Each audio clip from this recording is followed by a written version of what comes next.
সাথে বলবেন কাফের। দেওয়ানবাগী আরো জোরে, দেওয়ানবাগী জোরে বলেন কাফের, দেওয়ানবাগী কাফের।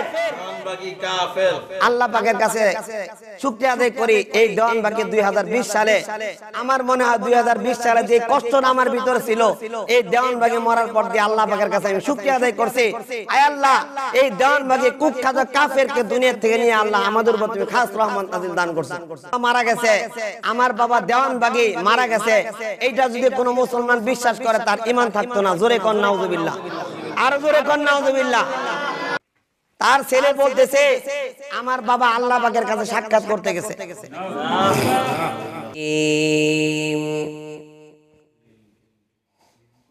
قل إن صلاتي ونسكي ومحياي ومماتي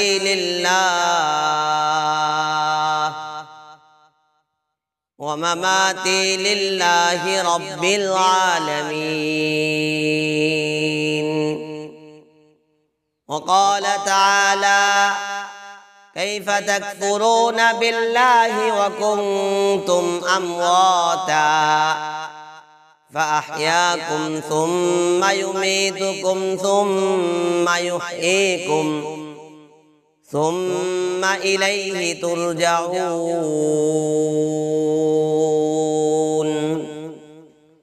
وقال رسول الله صلى الله عليه وسلم من أحب سنتي فقد أحبني ومن أحبني كان معي في الجنة أو كما قال عليه الصلاة والسلام. اللهم صل على محمد وعلى آل محمد كما صليت على إبراهيم وعلى آل إبراهيم إنك حميد مجيد. اللهم بارك على محمد وعلى آل محمد كما باركت على إبراهيم وعلى آل إبراهيم إنك حميد مجيد. بلغ العلا بكماله كشف الدجى بجماله حسنت جميع خصاله صلوا عليه وآله. रहे मेरे मस्कन रहे मेरे मस्कन हवाले काबा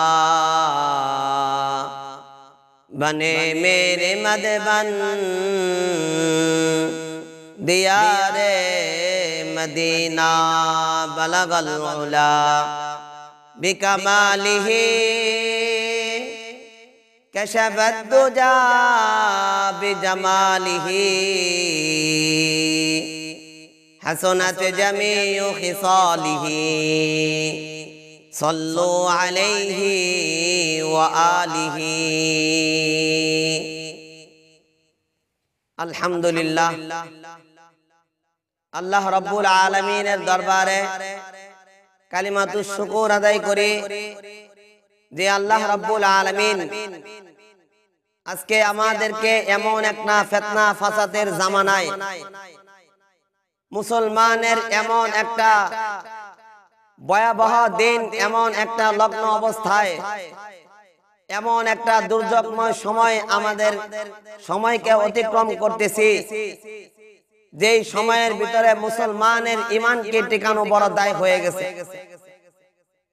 এই ফিতনা ফাসাদের জামানায় আল্লাহ রাব্বুল আলামিন আমাকে আপনাকে ঈমানের সাথে আল্লাহ রাব্বুল আলামিন বিভিন্ন রকমের সমস্যা থেকে, ঝামেলা থেকে ফারাক করিয়া, যাচাই করিয়া, বাছাই করিয়া আল্লাহ রাব্বুল আলামিনের সর্বোত্তম জায়গায় মসজিদে এসে বসার মতো তৌফিক দান করছেন এবং আমাকে কিছু কোরআন ও হাদিসের আলোকে আলোচনা করার মতন এবং আপনাদেরকে শোনার মতো তৌফিক দান করছেন। ওই আল্লাহ রাব্বুল আলামিনের দরবারে অন্তরের অন্তঃস্থল থেকে কালিমাতুশ শুকর আদায় করি, আলহামদুলিল্লাহ। আল্লাহ রাব্বুল আলামিন আমাদেরকে প্রেরণ করেছেন একমাত্র মাওলা পাকের গোলামি করার জন্য। আর এই মাওলা পাকের গোলামি যদি আমরাই করতে পারি তাহলে আল্লাহ রাব্বুল আলামিন আমাদের জন্য দুইটা জিনিস উপহার করে রাখছেন, উপহার স্বরূপ করে রাখছেন। যদি মাওলা পাকের গোলামি করতে পারি তাহলে আমাদের জন্য আল্লাহ রাব্বুল আলামিন জান্নাতের ব্যবস্থা করছেন। আর যদি মাওলা পাকের গোলামি না করি তাহলে আমাদের জন্য জাহান্নামের ব্যবস্থা করছেন। আল্লাহ রাব্বুল আলামিন পবিত্র কোরআনের ভিতরে সুন্দরভাবে ঘোষণা করছেন যে বান্দা তোমাদেরকে আমি সৃষ্টি করলাম একমাত্র আমার গোলামি করার জন্য, অন্য কোন জাতির গোলামি করার জন্য নয়, অন্য কোন মাখলুকের কোন গোলামি করার জন্য নয়। আমার যদি গোলামি করো, আমার হুকুম আহকাম পালন করো, আমি রব্বুল আলামিন যেইভাবে তোমাদেরকে চলতে বললাম, যেইভাবে আমি আমার দিক নির্দেশনা তোমাদের মাঝে ছড়ায় ছিটিয়ে দিলাম, এই দিক নির্দেশনা অনুযায়ী যদি তোমরা চলতে পারো তাহলে আমি মাওলা পাকের যে জান্নাত, এই জান্নাতে তোমরা প্রবেশ করতে পারবা। বলেন জোরে জোরে সুবহানাল্লাহ। আল্লাহ রাব্বুল আলামিন এমন একটা সময় আমাদের মাঝে, আমার মনে হয় আল্লাহ রাব্বুল আলামিন আমাদেরকে প্রেরণ করছেন পরীক্ষামূলক ভাবে। এই সময়টা আজকে মুসলমান, আমরা দাবি করতেছি মুসলমান, কিন্তু আমরা কাজে কর্মে মুসলমান, সেই দাবির তো কাজ করতেছি না। আজকে আমরা মুখে মুখে বলতেছি আমরা আশিকে রাসূল, আমরা মুখে মুখে দাবি করতেছি আশিকে রাসূল, কিন্তু কাজে কর্মে আশিকে রাসূলের কাজ আমরা করতে পারতেছি না। ও মুসলমান, এমন একটা অবস্থা আমাদের মাঝ থেকে 2020 সাল চলে গেছে, কিন্তু আমরা একটু চিন্তা করে দেখি আমাদের যে আমল করছি 2020 সালের মাঝে, এই আমাদের আমলের বদলতে আমরা যে কতটুকু আমল আমরা নেকির আমল করতে পারছি, এই 2020 সালের ভিতরে আমরা কতটুকু গুনাহ করছি আর কতটুকু নেকি করছি আমি যদি চিন্তা করি, আমার মনে হয় 2020 সালের ভিতরে গুনার পজিশনটাই বেশি হয়ে যাবে। ও মুসলমান, আজকে এই গুনার দিকে তাকাইলে আমার মনে হয় আমাদের গুনার কারণে আল্লাহ রাব্বুল আলামিন এই 2020 সালের ভিতরে আমাদের মাঝ থেকে বড় বড় উলামা একরামদেরকে তুলে নিয়ে নিছেন। কেমন উলামা একরামদেরকে তুলে নিছেন? যারা নাকি আমাদেরকে দ্বীনের রাহবারি করে, যারা আমাদেরকে দ্বীনের দায়ী বানাইয়া, যাদের কথা মতন যাদের দিক নির্দেশনে আমরা চলি, এই রকম বড় বড় বুজুর্গ আমাদের মাঝ থেকে তুলে নেওয়ার একটাই মাত্র কারণ, সেটা হলো আমাদের গুনার কারণে আল্লাহ পাক এই সমস্ত বুজুর্গদেরকে তুলে নিছেন। ও মুসলমান, বড় আফসোসের বিষয় হইল 2020 সালের ভিতরে যেই রকম ভাবে আমরা ইন্না লিল্লাহি ওয়া ইন্না ইলাইহি রাজিউন পড়ছি, 2020 সালে যে রকম বড় বড় বুজুর্গদের জানাজা আমরা আদায় করছি, আমার এতটুকু বয়সের ভিতরে এই রকম এক বছরে যেরকম জানাজা পড়ছি, অন্য বছরের তুলনায় এই বছরই বেশি পড়ছি। দেখেন 2020 সালের ভিতরে আল্লামা শাহ আহমদ শফি সাহেব চলে গেছেন, আল্লামা নূর হোসেন কাসিমি চলে গেছেন, তাফাজ্জল হক হবিগঞ্জি হুজুর চলে গেছেন, আনোয়ার শাহ শাহ হুজুর চলে গেছেন।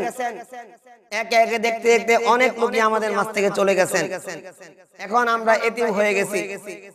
আর এই এতিম হওয়ার কারণেই নাস্তিকবাদেরা, মুরতাদেরা, ইহুদি খ্রিস্টানের দালালরা মনে করছেন উলামা একরামের দাঁত ভাঙা জবাব দেওয়ার মতন আর কেউ নাই, তারা এতিম হয়ে গেছে। তাদের যেভাবে ইচ্ছা সেইভাবে আমাদের কাছে কথা বলতেছেন। ও মুসলমান, আজকে যদি আমরা ইমানের কাজ আর ইমানকে যদি পাকাপোক্ত না করতে পারি, তাহলে আমাদেরকে যেরকম বলে ঘাড় মটকায় দিবে, হাত ভেঙে দিবে, বাংলাদেশ থেকে তাড়ায় দিবে। যদি আমরা ইমানকে উলামায়ে কেরামের কথা মতো যদি আমরা না চলি, তাহলে অবশ্যই তারা যে কথাগুলি বলতেছে পঙ্খানুপঙ্খানু তাদের এই কথাগুলি কাজে কর্মে বাস্তবায়ন করার চেষ্টা করবে। ঠিক না বেঠিক? আল্লাহ রাব্বুল আলামিন আমাদের মাঝে এই সময় এরকম একটা প্রেরণ করছেন, যেটা আলেমদের পরীক্ষামূলক একটা সময়। আমরা অনেক সময় পরীক্ষা দিছি, কিন্তু এইবারের মতন পরীক্ষা আর কখনো দেই নাই। মুসলমান দেখেন, আল্লাহ রাসূল সাল্লাল্লাহু আলাইহি ওয়াসাল্লাম এক হাদিসের ভিতরে বলেন, কুল্লু উম্মতি ইয়াদখুলুনাল জান্নাহ, আমার সমস্ত উম্মত জান্নাতে যাবে। আল্লাহ রাসূল সাল্লাল্লাহু আলাইহি ওয়াসাল্লাম সাহাবায়ে একরামদেরকে ডাইকা বলছেন, কুল্লু উম্মতি ইয়াদখুলুনাল জান্নাহ, ও সাহাবায়ে একরাম, আমার যত উম্মত আছে সমস্ত উম্মত জান্নাতে যাবে, ইল্লা মান আবা, তারা ব্যতীত। সাহাবায়ে একরাম আরজ করলেন, ইয়া রাসূলুল্লাহ, ইয়া হাবিবাল্লাহ, ইল্লা মান আবা ইয়া রাসূলুল্লাহ, কারা ব্যতীত? এ আল্লাহ রাসূল, আপনি বলেন, আমরা তো জানি না কারা ব্যতীত। আল্লাহ রাসূল বলেন, মান আতাআনি দাখালাল জান্নাহ, যারা আমি রাসূলের ইতাআত করছেন, যারা আমি রাসূলকে অনুসরণ করছেন, যারা আল্লাহ পাকের গোলামি করছেন, তারা একমাত্র তারাই জান্নাতে যাবে। আর ইল্লা মান আবা, তারা জাহান্নামে, যারা আমি রাসূলের ইতাআত করছে না, আমি রাসূলকে বাদ দিয়া অন্য কিছু করছেন। ও মুসলমান, আজকে আমাদের সমাজের ভিতরে কিছু ভণ্ডামি শুরু হয়ে গেছে। ঠিক না বেঠিক? আজকে দেখেন, আমরা গত কয়েকদিন যাবত, 2 দিন যাবত একটা সোশ্যাল মিডিয়াতে একটা জিনিস ভাইরাল হয়ে গেছে, সেটা হলো দেওয়ানবাগী। দেওয়ানবাগী আমাদের মাঝ থেকে চলে গেছে। 2020 সালের ভিতরে আমরা কত বড় বড় বুজুর্গ হারাইলাম। ও মুসলমান, কত মানুষ বড় বড় আলেমদেরকে মারা গেছে। ইন্না লিল্লাহি ওয়া ইন্না ইলাইহি রাজিউন পড়ছি। সাধারণ একজন মানুষ মারা গেল, ইন্না লিল্লাহ পড়ি। ও মুসলমান, কত 2 দিন আগে 28শে ডিসেম্বর দেওয়ানবাগী মারা গেছেন। আমার মনে হয় এই কুখ্যাত নাস্তিক কাফের মারা যাওয়ার পরে বাংলার 90% মুসলমান মনে হয় আলহামদুলিল্লাহ পড়ছেন। একবার আমরাও সকলে এই দেওয়ানবাগীর জন্য একবার শুকরিয়া আদায় করি, আলহামদুলিল্লাহ। এই কুখ্যাত নাস্তিক, এই কাফের মারা যাওয়াতে আমি মনে করি আল্লাহ পাক এই 2020 সালের শেষে আমার আপনার উপরে মনে আল্লাহ পাকের খাস রহমত নাযিল করতেন। ঠিক না বেঠিক? ও মুসলমান, এই দেওয়ানবাগীর মারা গেছে তো ঠিকই, কিন্তু এই দেওয়ানবাগী লক্ষ লক্ষ শ্রোতাদেরকে পথভ্রষ্ট করে গেছে। আপনারা যদি প্রমাণ চান, আমার কাছে বহু প্রমাণ আছে। এখন বলেন হুজুর, আপনি প্রমাণ কোত্থেকে নেন? এই যে দেখেন, সোশ্যাল মিডিয়ার যুগ, ইন্টারনেটের যুগ, ফেসবুকের যুগ, ঢুকলেই দেখা যায়। ও মুসলমান, আল্লাহ রাসূল সাল্লাল্লাহু আলাইহি ওয়াসাল্লাম যেই নবীকে না বানাইলে আমাকে আপনাকে কিছু সৃষ্টি করতেন না। হযরতে আদম আলাইহিস সালাতু ওয়াস সালাম, আপনারা সকলেই ঘটনা জানেন। এই ঘটনা বিস্তারিত বলার সময় নাই। আদম আলাইহিস সালাতু ওয়াস সালাম আল্লাহ পাকের কাছে বিশ্ব নবীর উসিলা দিয়ে মাপ পাইছিলেন। ঠিক না বেঠিক? আল্লাহ রাসূল সাল্লাল্লাহু আলাইহি ওয়াসাল্লামের উসিলা দিয়ে আল্লাহ পাকের কাছে দোয়া করছেন। আল্লাহ পাক বলতেছেন, লাউলা মা কানা খালাকতুকা ইয়া আদম, হে আদম, তোমাকে সৃষ্টি করছি, আসমান জমিন গাছপালা তরুলতা যা কিছু সৃষ্টি করছি সবকিছুই একমাত্র আমি নবীর, এই নবীর জন্য সৃষ্টি করছি।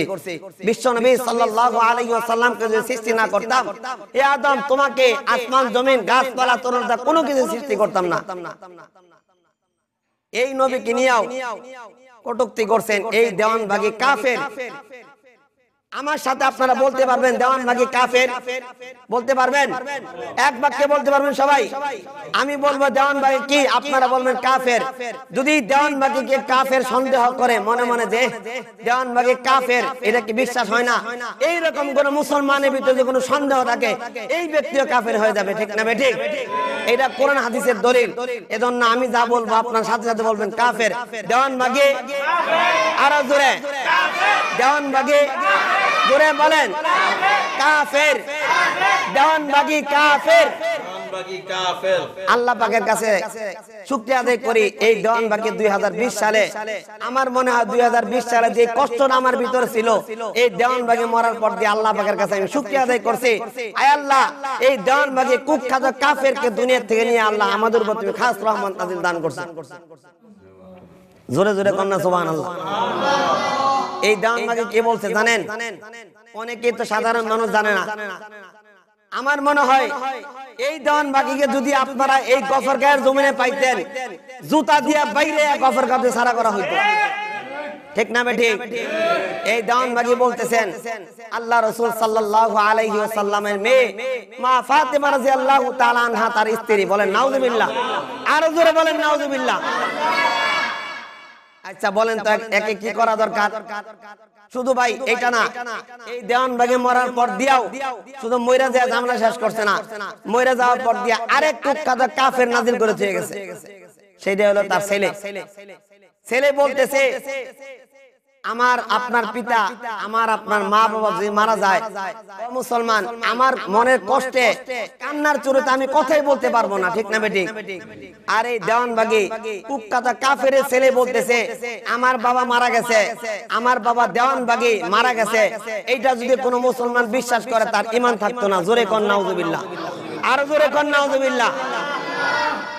চিন্তা করছেন আল্লাহ পাকের কোরআনকে অবিশ্বাস করে এই কথাটা বলছেন? আল্লাহ পাকের আল্লাহ রাসূল সাল্লাল্লাহু আলাইহি ওয়াসাল্লাম বলেন আল্লাহ পাকের কোরআনকে যে মিথ্যা অপবাদ দেয়, কোরআনকে যে বিশ্বাস না করে সে কাফের। সে কি? কাফের। এটা কোরআন হাদিসের দলিল।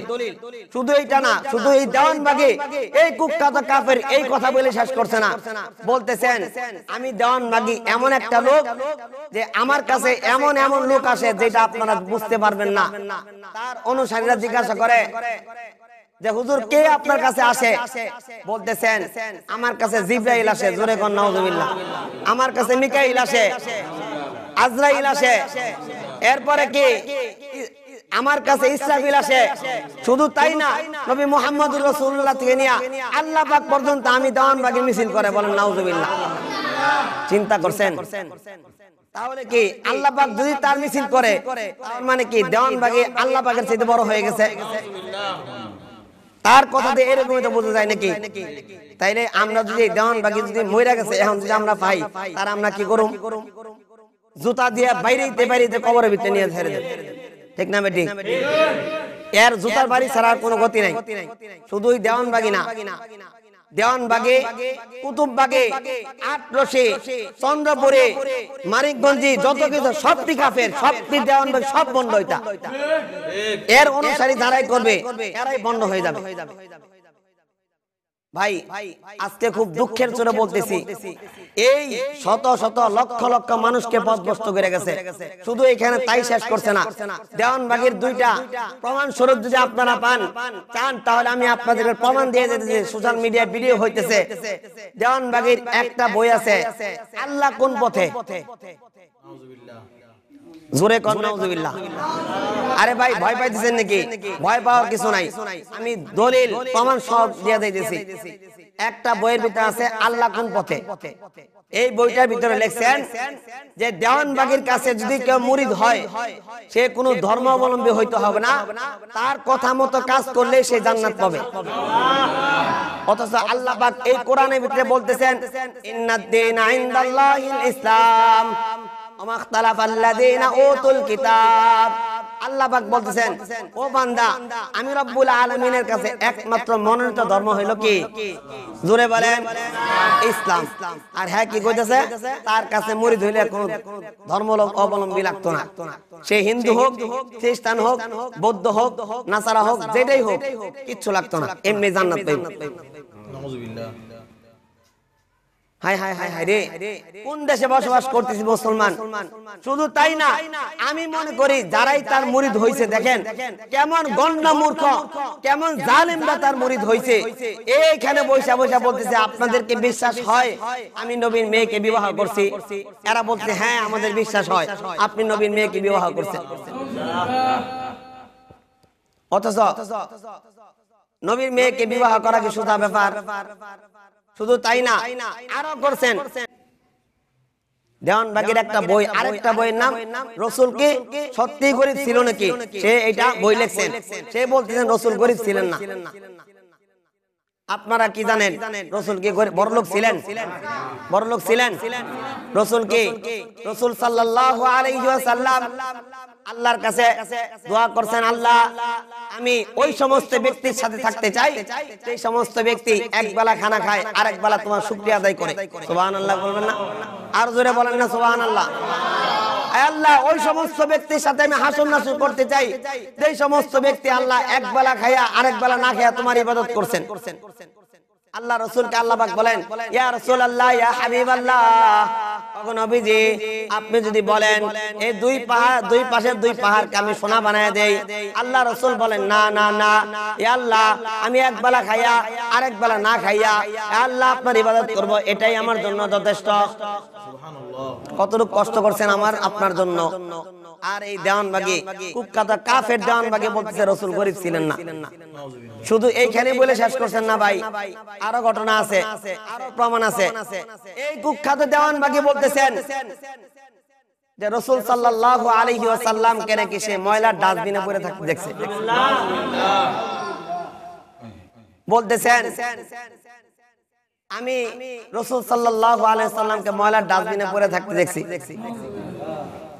আল্লাহ রাসূল সাল্লাল্লাহু আলাইহি ওয়াসাল্লাম এর উম্মতের ভিতরে একজন উম্মত ছিলেন, তার নাম ছিলেন ইমাম শিরিন রাহমাতুল্লাহি আলাইহি। উনার স্বপ্নের তাবির করতে পারতেন খুব ভালো। উনার একটা বই আছে তাবিউর রুইয়া, এই কিতাবের ভিতরে লেখেন যে রাসূল সাল্লাল্লাহু আলাইহি ওয়াসাল্লামকে যে যে অবস্থায় দেখবেন মনে করবেন তার ঈমানের সেই অবস্থা। যদি কেউ দেখেন রাসূল সাল্লাল্লাহু আলাইহি সাল্লাম ভালো, মনে করবেন তার ঈমানের অবস্থাও ভালো। ঠিক না বেঠিক? এইটা ভাই আমার মুখের কথা না, ইমাম শিরিন রাহমাতুল্লাহ আলাইহি তার তাবিউর রুইয়া নামক এই কিতাবের ভিতরে লিখছেন। আর যদি কেউ দেখেন রাসূল সাল্লাল্লাহু আলাইহি সাল্লাম ময়লা ডাস্টবিনে পড়ে রয়েছে, মনে করতো তার ঈমানের ভিতরে ময়লা ধরে গেছে। যদি কেউ মনে করছে রাসূল সাল্লাল্লাহু আলাইহি সাল্লাম মারা গেছেন ময়লা ডাস্টবিনে পড়া, মনে করতে সেটা হলো সুফি সম্রাট দেওয়ানবাগী। ঠিক না বেঠিক? আওয়াজ দেন, সেটা হলো সুফি সম্রাট দেওয়ানবাগী। ভাই যেদিন মারা গেছে পরের দিন সকালবেলা মিডিয়াতে দেখি, এক মিডিয়াতে লিখছে দেওয়ানবাগী নাকি মরার সময় গরুর মতো গংরায় মরছে। কিসের মতো? গরুর মতন। ও ভাই, কোন মুসলমান সে নামাজ না পড়ুক, রোজা না রাখুক, কিন্তু আল্লাহ পাক আল্লাহকে বিশ্বাস করছে, ঈমান আনছে, এরকম আমার সামনে যে কয়টা লোক মারা গেছেন একটা লোককে দেখি নাই গরুর মতো গংরায় মরতে। আপনারা দেখছেন? দেখছেন? আমি দেখি নাই, কিন্তু এই মিডিয়ায় লেখছে মরার সময় নাকি গরুর মতো গংরায় মরছে। ও ভাই, যেই সমস্ত মানুষ আল্লাহর সাথে নাফরমানি করবে, আল্লাহর হুকুমের সাথে দুশমনি করবে, এদেরকে আল্লাহ দুনিয়াতে একটা আযাব দিবে। কয়টা আযাব দিবে? একটা আযাব দিবে। সেই আযাবটা কি জানেন? সেটা কুখ্যাত কাফের দেওয়ানবাগীর আল্লাহ পাক দিবেন। সেই আযাবটার কথা জানেননি? জানেননি? এটা হলো এত বড় একটা ফেট দিছে আল্লাহ পাক। ঠিক না বেঠিক? আপনারা আমার কথা যদি বিশ্বাস না করেন তাহলে ফেসবুকে দেখবেন তার ফেটটা আছে না বড়। ওই মানুষের হারাম খাইয়া ফেটটা এত বড় বানাইছে। গত 2 বছর আগে এরকম একবার সোশ্যাল মিডিয়াতে ভাইরাল হইছে, দেওয়ানবাগী করোনা আক্রান্ত মারা গেছে। দেখলাম যে হুইল চেয়ারের ভিতরে ফেটটা বাসায় দিয়ে বইয়া তা ঠেলে নিতেছে। হাঁটার মতো কোনো পজিশন তার ছিল না। আমার মনে হয় তারা যে কবর খুঁজছে, কোথায় না বড় লম্বা জানি কবর জানি তারা রাখছে। এই দেওয়ানবাগী মরাতে আপনারা খুশি না বেজার? খুশি না বেজার? কে কে খুশি? হাত তুলেন তো দেখি। আল্লাহু আকবার। আল্লাহ সকলের ঈমানকে আল্লাহ তুমি তাজা বানায় দাও আল্লাহ। সকলকে এই দেওয়ানবাগী আল্লাহ আমরা দোয়া করি, আল্লাহ যদি তার ঈমান যদি সে মনে মনে তওবা করে তা আল্লাহ পাকের ইচ্ছা, আর নরে সে মারা গেছে তার কবরের অবস্থা জানি কি আল্লাহ পাকই জানে, একমাত্র আল্লাহ পাকের হাওলায় ছেড়ে দিলাম। তার ছেলে বলতেছে আমার বাবা আল্লাহ পাকের কাছে সাক্ষাৎ করতে গেছে, আল্লাহ পাকের কাছে সাক্ষাৎ করতে গেছে। এইটা হলো দ্বিতীয় ফেরাউন। কত নাম্বার ফেরাউন? দ্বিতীয় ফেরাউন। এইটার প্রমাণ দিতেছি। কইতে পারেন হুজুর আপনি দ্বিতীয় ফেরাউন পরে আপনার কাছে কি প্রমাণ আছে? ভাই শত শত প্রমাণ আমার কাছে আছে। দ্বিতীয় ফেরাউন আপনারা জানেন, উলামায়ে কেরামের কাছ থেকে আপনারা শুনতে পারেন, ওয়াজ মাহফিলে শুনেন। ফেরাউন মিশরের এক জাদুঘরে আছে, আছে না নাই? আছে না নাই? ফেরাউনকে যখন নীল নদীতে ডুবায় তখন ফেরেশতারা জিজ্ঞাসা করে, হে ফেরাউন, একজন খোদা থাকা অবস্থায় যদি কেউ খোদা দাবি করে তারে কি করা উচিত? তার নীল নদে চুবায় মারা উচিত। তরে নীল নদে চুবায় মারতেছি, তুই খোদা দাবি করছিস। কে খোদা দাবি করছো? এই কারণে তোর নীল নদে চুবায় মারলাম। শুধু এইটা না ভাই, নীল নদে চুবানোর পর দিয়ে যখন মুখে কালিমা পড়ার শুরু করব, এই মুহূর্তে আল্লাহ পাকের হুকুম ফেরেশতা তার মুখের ভিতরে কি মারছে? মাটি দিছে। মাটি দিয়ে কালিমা তুই না পড়তে পারোস। এই দ্বিতীয় ফেরাউন হইলো কি? এই দেওয়ানবাগী, কুখ্যাত দেওয়ানবাগী। আমি একলা কাফের ঘোষণা করছি না, সারা বাংলাদেশের সমস্ত আলেম ওলামারা একসাথে হইয়া তাকে কাফের ঘোষণা করছে। এই দেওয়ানবাগী কি পরিমাণ ক্ষতি যে করছে ইসলামের। এই দেওয়ানবাগী দেখতে তো দেখা যায় আমার মতো আপনার মতো হুজুরি তো দেখা যায় নাকি? দাড়ি বড় না? দাড়ি বড়। ভাই শুধু এই বন্যা মিলিয়ে শেষ হয়েছে না, এই কিছুদিনের ভিতরে আরেকটা কাজ হয়ে গেছে। এটা আপনারা খোঁজ রাখেন কিনা আমি জানি না। এইটা হইলো আমাদের যারা ইয়াং জেনারেশন, যারা যুবক আছে, এই যুবকরা বেশি খোঁজ রাখতে পারে। আমার আপনাকে দেওয়ানবাগীর সাবজেক্ট শেষ করে দিলাম, এত শেষই। কিন্তু চলন্ত অবস্থায় আমার আপনার ঈমানকে ধ্বংস করার জন্য আরেকটা ইহুদি খ্রিস্টানরা লাগিয়ে বসে। সেটা হইলো এই কিছুদিন আগে একটা সিনেমা ওপেন হয়েছে। এই সিনেমাটার নাম হইলো কমেডো। কি নাম? কমেন্ডো। সিনেমাটার নাম কি? কমেন্ডো। এই কমেন্ডো সিনেমার ভিতরে এমন চারিত্রিক অবস্থা, অশ্লীল জিনিস দিয়া আলেমদের মতো মুখে দাড়ি লাগাইছে, টুপি লাগাইছে, পাঞ্জাবি লাগাইছে, লাগাইয়া এই সিনেমাটার ভিতরে তারা বুঝাইছে আলেম যারা সব হইল রাজাকার। ঠিক না বে? ঠিক।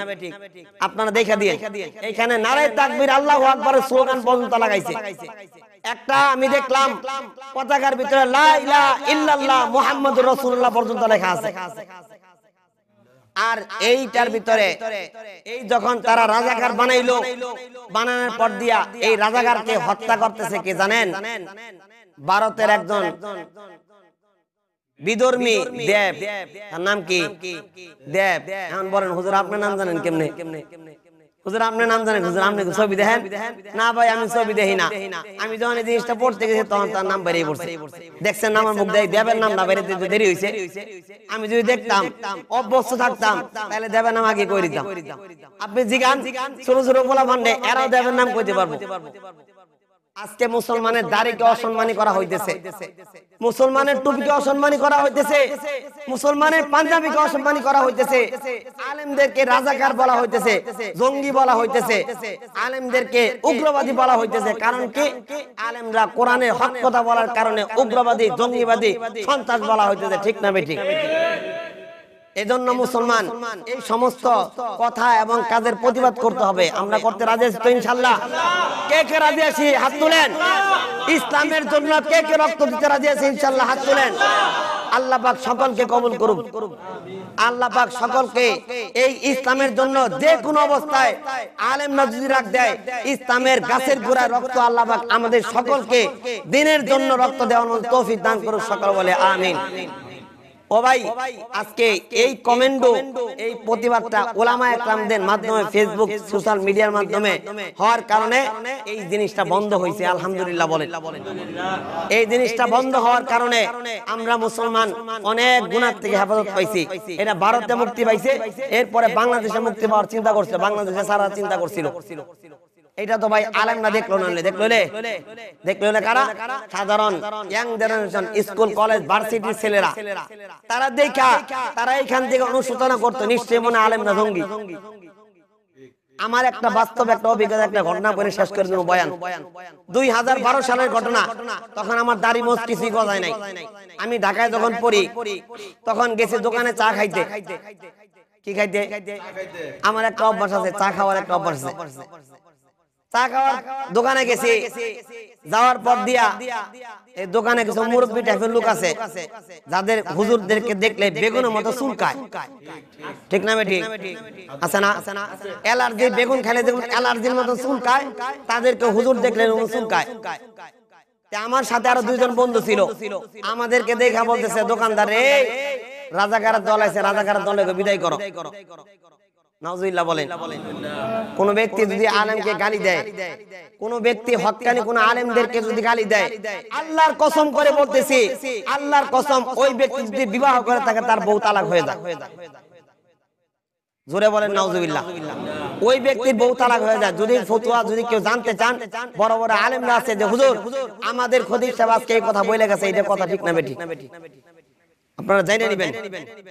আমাকে দেখা বলতেছে রাজাকাররা আইছে, তারা রাজাকারের বিদায় করো। আমি জিজ্ঞাসা করলাম, চাচা আমার রাজাকার বললেন কারণ কি? চাচা আমি তো রাজাকার না, আমি তো মুক্তিযোদ্ধা। চাচা তো আমার দিকে খেপে গেছে, বেড়া ছোট মোটো বেড়া দেখা যায় মুক্তিযোদ্ধা। মুক্তিযুদ্ধ হলে কেমনে? না টিপ দিলে দুধ করবো, তুমি মুক্তিযোদ্ধা হয়ে গেলা। এরপরে আমি চাচাকে সুন্দর যুক্তি দিয়ে কইলাম, চাচা আমি যদি মুক্তিযোদ্ধা যদি না হই, আমার নাকে টিপ দিলে যদি দুধ পড়ে, তাহলে আমি রাজাকার হইলাম কোত্থেকে? আজকে দেখাই যাবেন আপনি। আমি কথা কি অযৌক্তিক বলছি? অযৌক্তিক বলছি? আমাদেরকে বলে রাজাকার। এরপরে চাচা হাতে একটা চা ছিল, থরথর একা বসে চাচা চা ছুঁয়ে উঠে গেছে। দেখছো অবস্থা খারাপ, লঙ্গি গরম হয়ে গেছে। আমার মনে হয় লঙ্গি কি নষ্ট হয়ে গেছে নাকি আল্লাহ জানে। ভাই আমরা এরকম অনেক বিপদের সম্মুখীন হয়ে পড়ি, অনেক সম্মুখীন হয়ে পড়ি। এজন্য ভাই কখনো আলেমদের আগে যাওয়ার চেষ্টা করবেন না, আলেমদের আগে যাওয়ার চেষ্টা করবেন না। আলেমদের আগে কারা যায় জানেন? যারা একমাত্র আলেমদের আগে তারাই যায়। আলেমদের চাইতে যারা বেশি বুঝে তারা হলো মৃত ব্যক্তির মতন, তারা হইল মৃত ব্যক্তির মতন। আল্লামা থানবী রহমাতুল্লাহ আলাইহি উনি ওনার এক বইয়ের ভিতরে লিখছেন, থানবী রহমাতুল্লাহ আলাইহি একজন মুরিদ ছিলেন, একজন মুরিদ ছিলেন। এই মুরিদ আয়েশা দৌড় ফেরা বলতেছে, এমন জোরে দৌড়ে আসতেছে, আসার পর যে থানবী রহমাতুল্লাহ আলাইহি বলতেছেন যে আসার পর দিয়ে এরকম হাঁপাইতেছে, মানুষ দৌড়াইলে যেরকম শ্বাসকষ্ট শুরু হয়ে যায় না, এরকম হাঁপাইতেছে। থানবী রহমাতুল্লাহ আলাইহি বলেন, কি হইছে, কি সমস্যা? বলতেছেন, হুজুর আমি তো আজকে স্বপ্নে দেখছি অমুক ব্যক্তি যে আল্লাহ রাসূল আগে চলে গেছে। থানবী রহমাতুল্লাহ আলাইহি উনি এরকম চোখের পানি ছেড়ে দিয়া বলতেছেন, তুমি তো স্বপ্নে দেখছো ঠিকই, কিন্তু আমার মনে হইতেছে ওই ব্যক্তিরা মারা গেছেন। আর যে ব্যক্তি মারা যায় সেই আলেম ওলামাদের, মৃত ব্যক্তি ছাড়া কেউ যাইতে পারে না। এজন্য ভাই আমরা যারা আছি, আমরা যারা জীবিত আছি, তারা আলেমদের আগে কেউ যাওয়ার চেষ্টা করব না, আলেমদের উপরে কেউ কথা বলার চেষ্টা করব না, আলেমদেরকে কটূক্তি করার কেউ চেষ্টা করব না। ইনশাআল্লাহ রাজি আছেন তো? ইনশাআল্লাহ রাজি আছেন তো? ইনশাআল্লাহ আল্লাহ রাব্বুল আলামিন আমাদের সকলকে এই কথার উপরে আমল করার তৌফিক দান করুক। সকল বলে আমিন। ওয়া আখির দাওয়ানা আনিল হামদুলিল্লাহি রাব্বিল